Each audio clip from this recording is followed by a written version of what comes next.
and won a lot of awards. But, to me, that's if you're going to have a couple of things, you'd like to be a YPO or you'd like to win an Ernst & Young, there's a few things. I was Microsoft Innovator of the Year. I've had some nice little awards along the way. None of that stuff means anything to me anymore. As you get old, you don't care about any of that stuff. I want to build a great company. I want to leave a legacy. And that's important to me. Welcome to the LandTrust Podcast, where land, technology, and the outdoors meet. Whether you're a landowner, an outdoor enthusiast, or someone curious about the future of recreation on private land, you're in the right place. Each episode, we share real stories from the LandTrust community, from unforgettable guest experiences to conversations with landowners about their land and why they choose to share it, plus interviews with leaders, shaping how we all experience the outdoors. And now, here's your host, Nic De Castro. Welcome to the LandTrust Podcast, where land, technology, and the outdoors come together. This episode is part of our Outsides Insiders series, where we sit down with the founders, operators, and insiders shaping the future of the outdoor industry. Before we dive in, just a quick note. As always, the opinions shared in this episode are those of our guests and don't necessarily reflect their company or LandTrust. Today, I'm joined by David Lord, founder and CEO of Guidesly, a platform that's transforming the way outdoor guides connect with customers and manage their businesses. David's career spans over 30 years and a wide range of industries, from pioneering e-commerce with ToySmart to innovating in secondary ticketing and developing educational gaming platforms. Along the way, he's earned recognition as the Ernst & Young Entrepreneur of the Year. Now, with Guidesly, he's focused on empowering small business owners in the outdoor guide industry, bringing modern technology to a traditionally offline world and helping guides thrive in the digital age. All right, David, appreciate you coming on, man. I just gave you a bit of an intro there, but it'd be great to hear from the horse's mouth, kind of your bona fides. So, what's your career been and how did you end up here now running Guidesly? Thanks for having me, Nick. It's great to see you again. My name's David Lord. I'm a Bostonian, traditional accounting background. Got to the work through that, got to the, CFO position and looked around and said, I don't know if this is what I want to do for the rest of my life. It was just the .com was starting up, the internet. We'd seen our first exits of billion-dollar companies. These numbers were unheard of, like the Yahoos and the Netscapes. And I got interested in, caught the bug, started my first company in 1996, ToySmart, and never looked back, sold that company to Disney. Grew about a $25 million specialty retail in a couple of years. Sold that to Disney. I guess the most relevant, I then started my next company, which was a sports ticketing company. So we were one of the first scalpers, I guess. Online scalping is what they called it.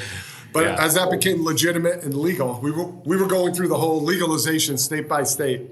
And we went from it being in the shadows to doing deals with the teams, the leagues. We won the Final Four, so we ran the NCAA events. Grew that company to over $150 million in revenue in 4 years. That company was sold off to Morad's private equity group. Moved on from there to Jumpstart Games, which was a kids' educational software company. That was a complete turnaround. Turned that around, sold it off. And I was trying to decide, my wife and I were trying to decide to retire or to not. And I decided I'm going to do it one more time, only this time I'm going to do what I love. I love fly fishing. I know how to build companies. I love all these things. If I can just follow my own passion, which is three things. I love fishing. I love the outdoors. I love guides. I hate assholes. So I combined those two and I said, okay, I'm going to start a company. I'm going to fund it myself. And there's going to be no assholes involved. Those are like my starting testaments. Love it. Yeah, that's great, man. I mean, it's such an interesting background. So you founded two, turned around one, you got brought in as kind of the hired gun CEO on that last one, and then now you're founding your third. Right. And I think looking at when I was going through your bio, you picked up an Ernst & Young Entrepreneur of the Year award somewhere in there, right? I did. I won a lot of awards, but to me, that's if you're going to have a couple of things, you'd like to be a YPO or you'd like to win an Ernst & Young. There's a few things. I was Microsoft Innovator of the Year. I've had some nice little awards along the way. None of that stuff means anything to me anymore. As you get old, you don't care about any of that stuff. You just want to, I just want to go fly. I want to build a great company. I want to leave a legacy. And that's important to me. A legacy for the industry, for the guides, give back, have my employees, my daughter runs our product. Our head of tech has been with me for 3 companies. It's just, this is way more than just a company. I feel that. Certainly legacy is an important thing. And we get to work in industries. I'm this, LandTrust, the same thing. I started because I wanted to use it. I was on the demand side and I love to hunt, fish, and get outdoors. And then of course, our landowners are multi-generation farm and ranch families. I think our oldest family is maybe 6 or 7 generations deep. So legacy and building for that is certainly an important thing. I was going to bring that up. So I noticed on LinkedIn that there was a lady there with your last name, right? So your daughter, you work with your daughter. You have 3 daughters, like I do. I do. And you still you actually a little older. Your hair is not totally white, so it seems like the stress levels weren't too bad. So how is it to work with your daughter? And she's in a leadership. She's a chief product officer, right? That's right. Yeah, my right-hand person, really. It's great. It's a great honor. It's a great responsibility. I've trained her from the earliest days of being a competitive athlete. So, to me, it's probably the greatest challenge is to stand beside her, not in front of her, right? And Interesting. not be the coach anymore, but to be the bystander, kind of cheering her on and making sure she has the room to do her thing. But sometimes I sit around watching it and I'm like, yep. Especially if I'm fly fishing and I'd have a good day and sitting there on the side of a stream and I'm like, I got it pretty good. I like it. I got good investors. Like you, I work with great people. I want to do right by them. And, it's different, right? It's not just chasing the almighty buck. It's trying to build something important. That's right. Impact. Yeah. I mean, my daughters, again, are much younger, some different stage of life, but it would be really cool to be able to work with one of them or multiple of them at some point in time. And that's a totally different experience. But to me, it does speak to, especially when you have guys following you around who are not blood related to you, to company, it kind of speaks to leadership there. So that's great. So for folks who don't know Guidesley, the new thing, tell them about Guidesley. What are you guys doing? What's the value to the market? Yeah, Guidesley was the first vertical SaaS platform for outdoor recreational guides, which in my world, for 25 years, I've been fly fishing with guides. Ever since I started to become a CEO, and I didn't have the same kind of time that I had to go fishing that I used to have, or used to have 25 plus years ago. I started using guides. And once I started using guides, I realized how incredible the guided experience is. So, but over the years, I would hear from guides, hey, you're a tech CEO, how come these people built me a website, charged me all this money, it doesn't work, it doesn't do any of the stuff they said. They don't have any idea how to update it or even doing their base CRM. What does that mean? Why does someone who recommends someone to me who's not doing anything take 50% of my revenue? How do I run a better business? And always over the years, I'm like, we're fishing. I'll take you out for dinner. I'll give you the best advice I can. Right.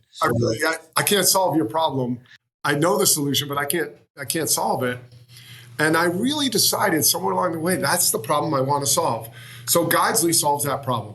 All the things that they don't do, that they hate to do, building a website, updating that website, managing the customer relationship, the communication, all of the accounting stuff so that they can get their 1099s out at the end of the year. Everything else, local search, Google, customer reviews so that they get out there in the world. So we take care of all of that. And then on top of that, we have a consumer marketplace, which has just barely started to see the light of day. So we've just started to market on that. And then over the last year, we've started to really build up our AI presence. And we've said, okay, we're going to bring AI to our guides. So our guides, they have an AI tool. It it changes their world. It solves the three biggest problems that are left.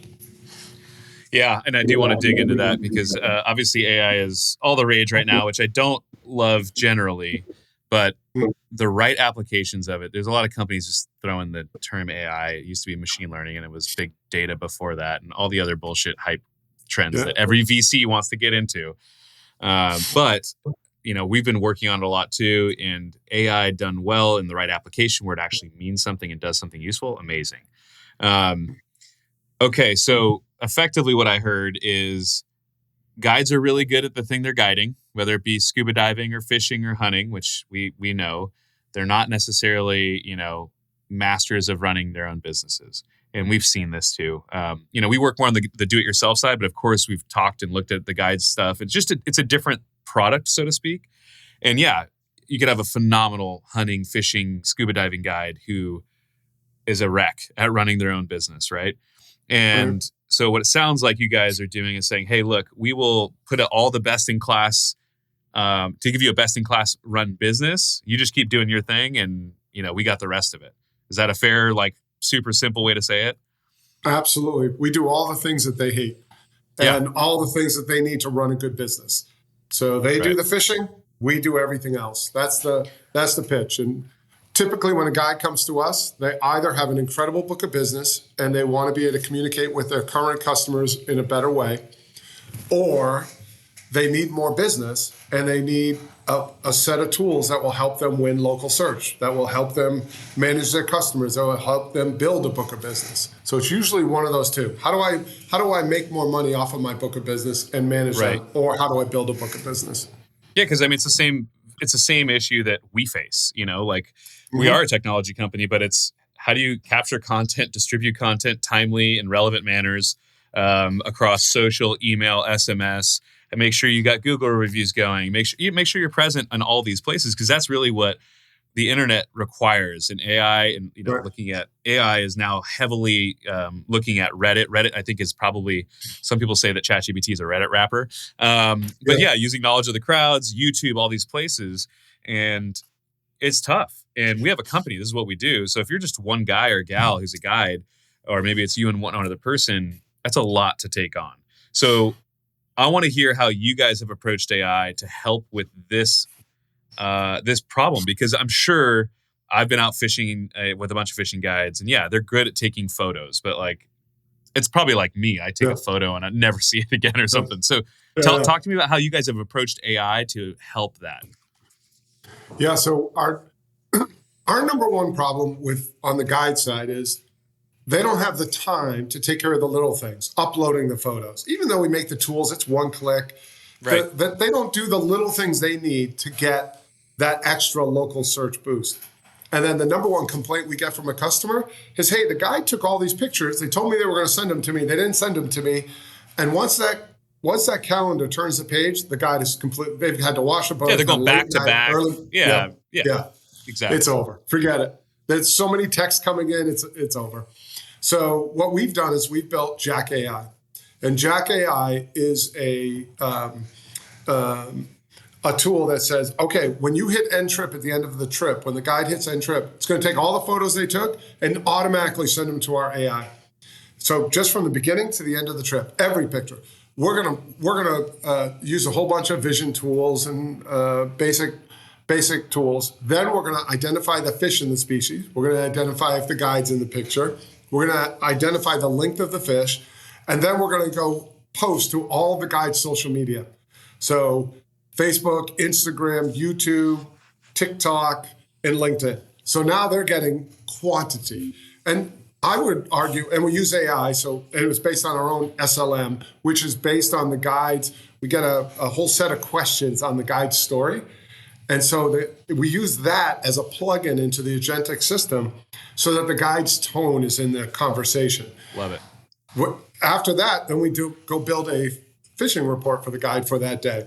So we take all the atmospheric info, all the geographic info, all of the data on the fish that were caught, about where they're caught, because no guide wants to give away their spot. Of course. Yeah. And then we put that out there. Then we update their Google business profile with a post and some pictures because Google likes to be updated. Yes. once we get the customer review, we'll update that to Google as well. So now we've got this whole record from one trip, and if there's even 3 seconds of video, it'll probably be 20 images up to their website. So now their website is getting a lot of changes. So that gets us great. We've got some promotion with the outside customers. We've got the current customer. We're sending an email to the current customer. Hey, click here to see all your photos. So now the guy doesn't even have to think about it. Next, we come and JackAI feeds into the CRM system twice a month. Now we're sending all your former customers and lookers, anyone who's subscribed, whatever, summaries of all these reports and saying, hey, you're missing out. Look at all these redfish. Look at all these snapper, whatever it is. Right. And we're sending updates, and usually it's it's all built with AI, but it's all based upon what's happening right now. So what you're seeing is what's happening right at the moment. So if you want to go redfish, you're going to see pictures of redfish. And that then goes to the customers. The open rates of that averages over 55%. Wow. So the guides are getting tremendous follow through. So they're getting brand on a local that they never could have done before. The click-through rate is, we're overall getting about a 10% That's amazing. conversion, which is amazing. Yeah. Now that probably will die down over time once people get used to the guide sending them emails. And then the last step of it is we're just about to implement JackBot. JackBot is a chat and phone answering machine. So when the guide's out in the water, someone gets that email, they click on it, they can either chat or talk to a bot that will take that order. So that no matter where you want to go, the website, the phone, there's always someone there. Interesting. So, okay. And with JackBot, I see Rick's guiding service, and he's offering red snapper fishing out of Fort Morgan here in Alabama. Mm-hmm. That's where I'm based. Rick's out on the water, 30 miles offshore. He's got no service. So I see JackBot on his profile page, and I can call him and I say, and what's the interaction like? So you see that post you get the email, it says, click here. It decides whether to send it to him or send it to the bot. And the bot just answers in his voice, hey, this is Jack. This is Captain Ross and my bot, Jack. If you're looking to go book a fishing trip, just continue on. If you want to ask a question, ask a question. And if they say, hey, I want to book a trip, it's just right to date. And then it says what trips are available, and boom, it just goes right through and books it. Interesting. Very interesting. It's one of those things that, you have obviously a lot more experience in this world, but building businesses and working on startups, I've been early stage startups since I was 20. So almost 18 years, which sounds weird to say. But, we've been looking and trying to figure out with user interfaces how to get people to stop and read, right? Everything we design on mobile interfaces, on desktop, it's like, how do you get these freaking people to read the text and not just like click stuff and then ask questions that was right in front of them? And it's been completely 180 inverted to where now people are not seeing interfaces. Really, they're just reading chunks of text, with like ChatGPT. And, to take that even further, and we're looking at this and we're developing product right now. I think SMS, text messaging, is one of the best interfaces for a lot of stuff, not for everything, but same thing with, when you talk about phone calls. Yeah, sometimes I just want to talk, even with ChatGPT, I'll use, the voice. Sometimes I'm driving or whatever. I just want to talk through something. I don't want to sit here and type it. So I think these types of user experience things are really what customers do want. Now, we got to be careful to not say like, hey, this is a person, and it's not, because they'll probably roast you for that. But I think it's a really cool user experience. If I could just pick up the phone, I'm driving, and you can talk to it. And then if you ask questions, sorry, I'm getting nerdy. So if I'm talking to Captain Rick's, JackBot, it's in his voice. And if I ask questions, is it answering them in real time, or is it going to come back to them? Well, so this is where it's limited, right? We only have so many FAQs per guide. Yeah, of course. Yeah. So if we're going to talk about cancellation policy, okay, that's generic for the whole company. But if we're talking about, hey, here are the 10 things I can tell you, that's it. If you're outside of those questions, we can't answer them, at least today. Right. But what we're really driving to is, hey, what are the most common questions? Are you available on this date? Okay, we can do that, and then we can book. Is the weather going to cause a problem? Are we still going out? Okay, we can solve that problem too. All right. And then the third question is, where are we meeting? Okay, we can solve that one. So of our top three, we can solve all three. Those are easy. So so we look at it and we say, okay, that's worthwhile. The interesting thing is almost 30% of searches now in the fishing category are, hey, where is the fishing charters near me? So those people want to be able to click on a phone number. They're not looking for text. They are on a phone, most likely mobile, and they've seen someone fishing and they're just saying, okay, I want to do this. Yeah. It's so interesting. Like I said, it's I think AI leveraged in these ways that delivers the right user experience. Because again, for me, when I look at SMS, it's the preferred method for a lot of things. I just want to send a text. 100%. I want to tap an app and do all that. Again, for maps and stuff like that, there is better user interfaces for it. But for a lot of this stuff, we think SMS can solve it. And phone is really interesting too. I agree with you on SMS. We've just had, so guides prefer to talk by SMS. So they communicate with their customers in messaging. So we use Twilio, we do all that. Same. That's all well and good. And we got the two-way conversations and okay, that's interesting. But it doesn't solve our number one problem of we need to win more trips and local search. To win local search, we have to answer that near me. One of the interesting things we found from our JackAI, those fishing reports. So if we look at our first 10 guides, the first 10 betas, they've each grown 100%. So their monthly totals are double what they were a year ago. Wow. So their traffic is twice as much. Of that doubling, almost all of it is driven from their fishing reports pages. So because JackAI is updating every trip, Google is getting used to it. It's saying, okay, you've got great assets. If somebody's looking to know this information, so Google is learning on the fly. I find that astounding. And our score on AI searchability is about 93% right now. Now we'd like that to be at 100, but we're at 93%. And so that gets a lot of AI results as well. Hey, when they ask ChatGPT, I want to go fishing, near Destin. Yeah, our guides will show up. Yeah. So full disclosure to the listener, David and I did record one before this and it got messed up in the recording. And I'm saying this because in both conversations, I find my mind racing because we're working a lot of same stuff. We're in different worlds, but the conversation is really interesting. So you've noticed Google is favoring you guys. Obviously, Google likes fresh content, it's like location-based content, right? And that's what it's looking for.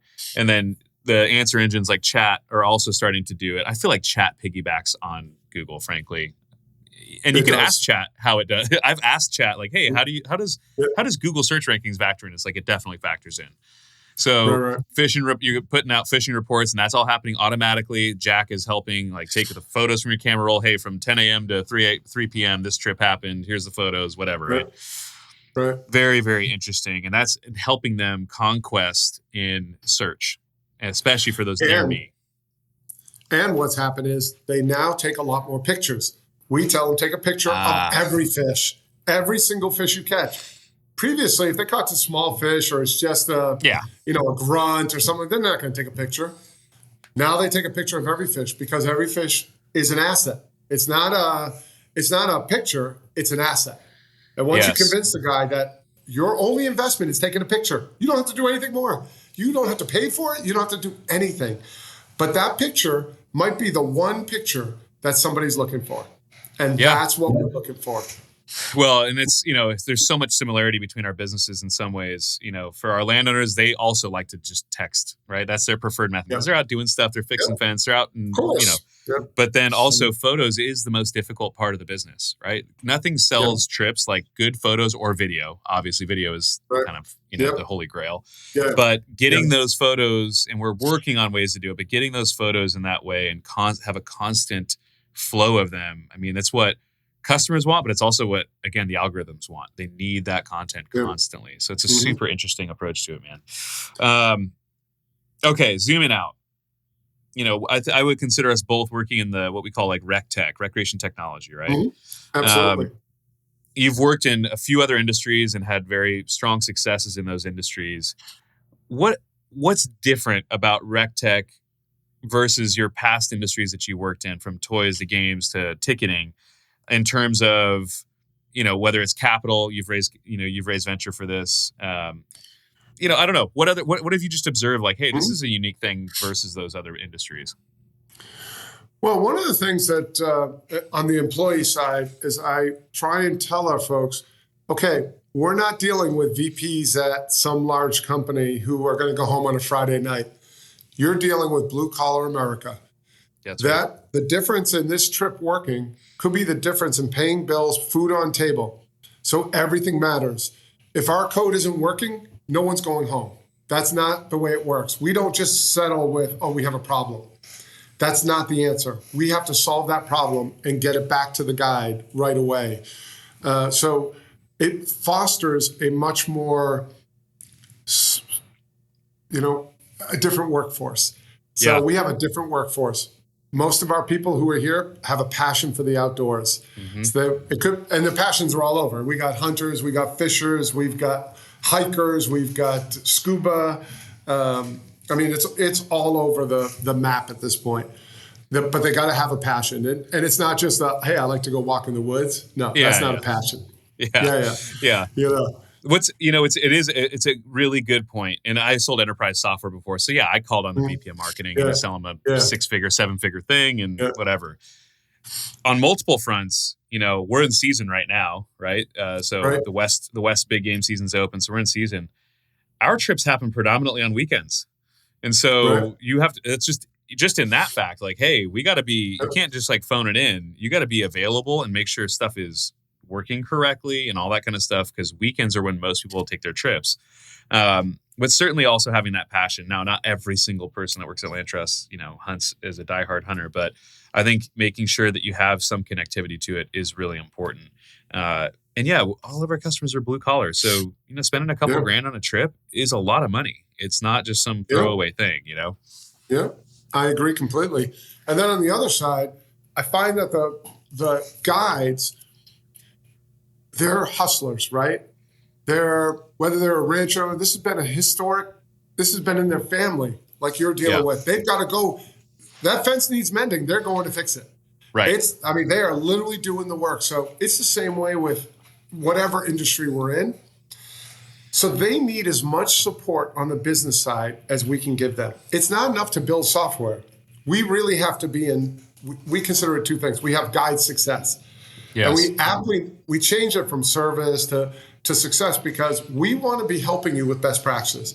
We understand that not everybody understands how to do the business operations of this. So we want to be, hey, this is a best practice. This is the best practice. So we think the best practices part of our business is as important as anything else we do. And that adopted us to our philosophy over time, which was no touch. We have this rule. Everything we build will work, even if the guide doesn't touch it. If everything goes in as it's supposed to be, nobody has to touch anything. We don't rely on anybody. That customer orders it. We take care of everything. We get heartbeats. We call them the heartbeat. We know that the customer opened that email. We know that the confirmation's been read. We know that the guide has clicked on the order to look at.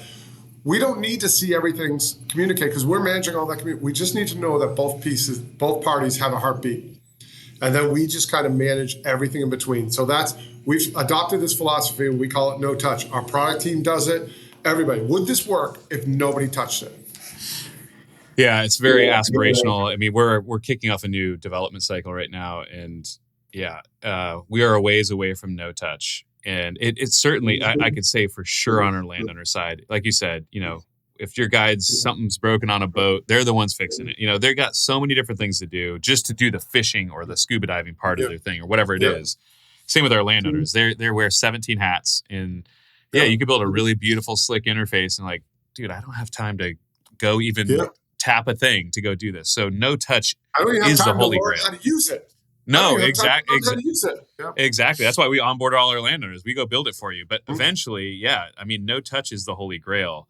We're working towards it, but we are still a ways away from it. And, again, for people not building stuff like this for this type of customer base, it may not sound that big of a deal, but it's a huge, huge deal. It's a huge deal. As we've gone and we've gotten a lot bigger customers, one of the things I've noticed is that it's not so much that we can't stand it up. We can train the first couple of people, but we've got to deal with staffing that's going to be coming. That's going to be a young person who's maybe only going to be there for 4 months. Right. That's not going to be committed and learn very easily. So how do we train someone who's going to be working 18 hours a week to use their part of the system?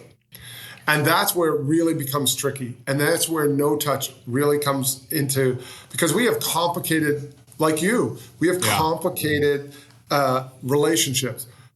A guide might work for 2 outfitters. The outfitters don't talk to each other. The guide also has his own separate business where he has a book of business from previous customers. And we have to manage all of that. We have to make sure everything works in the business rules that everybody has set up.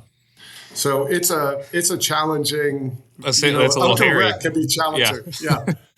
The one thing without again, the technology. Totally. And it's funny, throughout a lot of these conversations I've had, which I love because I gain so much from them. It seems to me that the common thread of RecTech is effective use of time outside. That's what just kind of comes, whether it's a mapping app or booking, or, we're kind of both in the booking world of trips world, whatever it is that we're talking about, it's effective use of time because we don't have a lot of it, for the people who are using services like ours. I always say, like, I'm super jealous of the 20-year-old kid who's hunting 70 days a year and fishing 200 days a year. That's not neither of us or anyone who uses our platforms, frankly. Nope. So we have precious time. We've got jobs. We've got families. We've got responsibilities.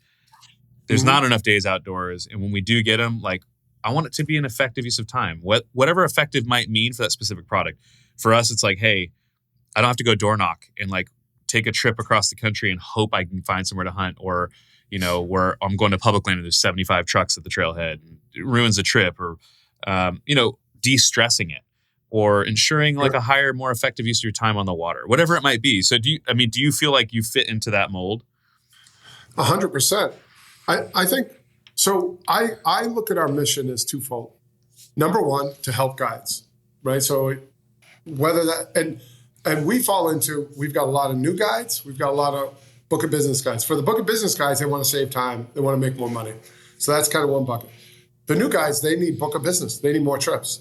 So if you can't bring more trips, it doesn't matter if you save them time. They need more trips. They just need more revenue. Right. So that's why best practices become so important to our business. It's not enough to build technology. We build best practices and try and teach them how to run their business. If you're a new operator, as we all know, as we've started up our first companies, there's no manual. No. You might have a mentor somewhere, but there's no easy way. So we want to try and be the manual. Hey, here are some of the things that we've learned. Here are the best practices. Here's how we can help you. Here's how we built our technology to take advantage of these best practices. And if you do it our way, you'll most likely have the best success. Maybe not in the first day, but in a year from now, you'll be really happy. That's the promise I always make. Hey, we'll probably do something terrible. We'll mess up. Implementation may go smooth, it may not. But in a year from now, you'll look back and you'll say, wow, I love working with that company. Those people are great. If there's a problem, they fix it. When they say they're going to get something done, they do it. Yeah. No, I mean, referencing back to a comment you made earlier about success versus service. When customer success or guide success, we're the same way. We have landowner success and customer success, because that's their job to be done, is to be successful, not to have service. Yeah. Ideally, it doesn't matter how you fix it. And stuff inevitably goes wrong. And I'm very proud of our team because we've been extremely, extremely success oriented, and it comes through in the reviews. And that's what people want. They just want to feel good that you are a partner who actually cares and is going to make it right if something goes wrong. Because no one's perfect. Everyone's imperfect. Yep. And to make them successful. And I think on, saving time side and effective use of time, even on your guest side, do you guys call them guests, or what do you call them? Yeah, we call them. Yeah, call them guests. But the tools that you're building help them get out and find the right guide, whether it's fishing or whatnot, quicker. And the user experience that you're building with JackBot, it's saving them time from going to Google searches and reading 50 reviews and Yeah. calling around and like all this stuff, because I've done it. I know that. Right. I'm a fisherman, Yeah. so it definitely seems to be true about that. What challenges do you think our industry, let's say this RecTech vertical, hunt, fish, scuba, all this stuff, what do you think are still kind of roadblocks for us to grow? I think we're kind of still undersized as an industry and kind of vertical, but like, do you see that? And if so, what are some of the roadblocks you see still ahead of us? I see it as all opportunity. The roadblocks are self-defined by just not having enough financing to go build the kind of, in other industries, these would be well-funded companies about to go conquer the world. So, it's about breaking through to get to that kind of funding that you can now go build a brand on technology, because there will be one that will evolve here, and it'll probably be, a combination of several of the companies in partnership and whatnot. But there's something worth doing here. We all know it. We all have our passion. We all know why it works. I think that AI eventually will be the reason why this breaks through. I really do. Yeah. And I think the legacy is so slow to adopt that they're going to be left behind. Yeah, I mean, certainly capital. This is a topic that's come up in the past too, where, whether it be, especially if you touch firearms or weapons in any way, shape, or form, like, hunting, the fundraising environment and the people you can actually raise capital from, the funds you can raise capital from, it's a way smaller pool. And then you got to make sure all their LPs are okay, because I've had funny stories about that, where we got the green light and then a week into diligence, the LPs found out and flipped out and said no. Yeah. And then even banking and rails and payments rails and all this stuff. So I think that stuff's getting better. But certainly these have been constraints that other categories have not. Like, I totally agree. If I pointed to another category that $1 trillion a year in spend overall, in the country, and I just think we'd see so much more venture going towards it. But just because it's fishing or it's hunting or whatever it might be, I think, there's just not as much attention paid to it. Yeah. And that's okay. That's our opportunity. I agree. Right? Less competition. Less competition. Yeah, I'm glad I don't have 15 Andreessen-backed companies with $100 million each going at it. So we're just kind of building away. And we know that, the passion vertical is real. Regardless of the markets, we have grown every year. Good year, bad year, election year, COVID. Like, we've always been growing. We're still babies, and again, we're blue collar people. Like, our customers are blue collar thoroughly. So it's not like $50,000, big game guided trips or something like that. This is blue collar people, but this is where they spend their money. This is their passion. They don't go to Europe. They don't go to Disneyland. They spend their few $1,000s a year on this thing that they love, and they're going to do that good or bad. I agree. 100%. Passion. And our sides of the industry are all growing. So you can look at all, different places in the industry. Maybe they're growing, maybe they're not, but it's slight. Fishing, hunting finally bottomed out and started growing again. So, the outdoor recreation vertical just keeps growing. Yeah, no, I agree. Well, I appreciate it, man. Like I said, I'm fascinated with some of the stuff and approaches you guys are taking. It has my mind racing while we have the conversation. Anything else you want to leave folks with? Where to find you guys? Anything like that? Well, if you're a guide or running an outfitter or a lodge or anything like that, we just launched a new site for guides themselves, guideslypro.com, our pro site. So where do you go to find more information about our software, which we've until now kept hidden? So that's the first thing. And then we're going to position Guidesly as just the consumer marketplace as we move forward. So we'll have that as our consumer business. So you're welcome to go to either one of those. You can learn more. Check us out on YouTube. That's our new building the Guidesly Media platform is a big initiative to start bringing these experiences to consumers in a more intrinsic way. Yeah, on that last point with YouTube specifically, we're starting to invest there predominantly because it's the last search engine that I don't foresee being upended by answer engines. And And, even the answer engines heavily favorite. So Reddit's number one, but I think YouTube is number two. But YouTube is still just a visual search engine. It's not being disrupted. And I talked to the Salt Strong. You guys, the Salt Strong guys? Yeah. Yeah. So I was Joe was on the podcast. It's coming out, I think, in the next week or two. But they built that. Like, YouTube is their number one channel. And like to fish, and you like to fish. I like to fish and hunt. I watch YouTube all the time. That's where I watch that content. Yeah. But they were really smart and built this amazing evergreen upper funnel content, how to tie an FG knot, how to, a lot of them were not tying videos that have 4 million views now, like 3 or 4 years later. Yeah. And it's like, it's not directly related to their offering per se, but anyone who's looking at how to tie, inshore saltwater knots with braided line is probably your customer. They just don't know about you yet. Yeah. And that's how I found them. So we're taking it. I mean, I will happily copy anybody who's doing something great. We don't have to reinvent the wheel. So we're definitely going to be focusing. I think YouTube is that platform for our types of customers where they're going to discover us. And it's just, again, I don't foresee it being upended by, the answer engines. No, I agree completely. They've killed it. They've won, and they're just continuing to win, and they've cracked the code. And we're pouring a lot of resource into it now. I would like to pour more resource, but it's that resource piece that's always hard to come by.